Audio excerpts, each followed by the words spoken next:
अभिषेक, आपका रिलेशनशिप जो ईशा के साथ था, आई थिंक लोग ऑफ कोर्स बोलते हैं कि समर्थ ने पोक किया, आपने हाथ उठाया, पर आपने और ईशा ने अपने रिश्ते का खुद मजाक बनाने में कोई कसर नहीं छोड़ी। जी। जितने टॉक्सिक आप दोनों एक दूसरे के साथ थे, उतने ही टॉक्सिक आप दोनों शायद दिख भी रहे थे और शायद पास में रहे भी होंगे।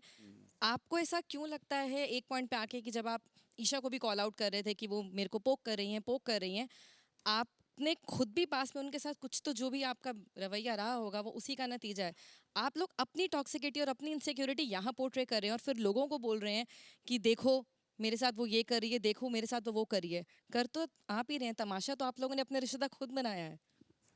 जी, तो मैं जब आया था तो मुझे लगा था वो जो जो उसने वर्ड बोला अग्रेसिव हूँ मैं, मुझे लगा था वो मिडल ऑफ द सीजन निकलेगा या कुछ होगा। मुझे नहीं पता था कि वो स्टेज पे ही जाके फूट पड़ेंगी मेरे पे, क्योंकि मैंने उनसे अंदर अंदर आने से पहले कॉल पे भी बात की थी कि ईशा, हम अगर जा रहे हैं तो मैं नहीं चाहता हमारी पास्ट लाइफ यहाँ पे मतलब निकले, क्योंकि वो बहुत बेकार लाइफ थी और मैं नहीं चाहता कि तेरी भी बेइज्जती हो मेरी भी बेइज्जती हो, क्योंकि दोनों ही, अगर मैं 70 था तो तू भी 30 थी, तो तू वो चीज़ें मत निकालना। कहती हाँ मैं नहीं निकालूंगी। तो स्टेज पे जब निकली तो ऐसा हो गया था कि यार गलत तो मैं हूँ, बट मेरे पास भी इतनी चीज़ें हैं जो कि मैं बोलना नहीं चाहता हूँ, और मैं उस चीज़ पे चुप भी रख लेता था। और वो मेरे को हमेशा बोलती थी तू अगर ऐसी है तेरे को लड़की नहीं मिलेगी, तो अकेला मर जाएगा, ये कर जाएगा वो कर जाएगा।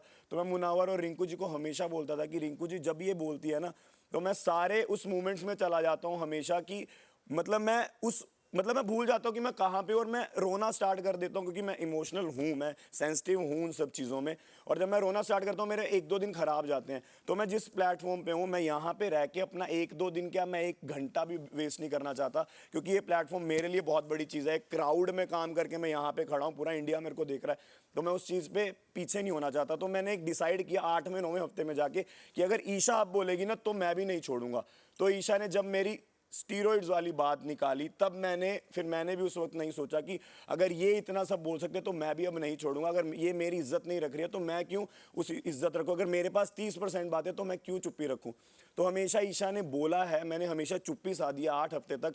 9वें हफ्ते अगर मैंने बोला है तो उसमें सलमान सर ने मेरे को सुनाया और मेरे को बोला कि तू गलत है। उसके बाद मैंने उस चीज़ को बहुत हद तक कंट्रोल किया, बट तब भी ईशा जब बोलती रहती थी, मैं बार बार बोलता था कि ईशा पर्सनल मत जा, क्योंकि मैं नहीं चाहता फिर से वो चीज़ें निकलें। बट मुझे पता है हम दोनों ने उतनी गलतियां कर दी हैं कि लोगों को हम बहुत टॉक्सिक लगे होंगे कि यार अभिषेक और ईशा तो पहले ऐसे आए थे और अब क्या कर रहे हैं। उसके लिए मैं हमेशा माफ़ी मांग सकता हूँ और अभी भी माफ़ी मांग रहा हूँ। वो थप्पड़ वाली बात पे भी मैं माफ़ी मांगता हूँ, और ईशा और मेरा जो रिलेशन दिखा है, जो भी टॉक्सिसिटी दिखी है, उन सब के लिए मैं माफ़ी मांग सकता हूँ, और कुछ नहीं कर सकता।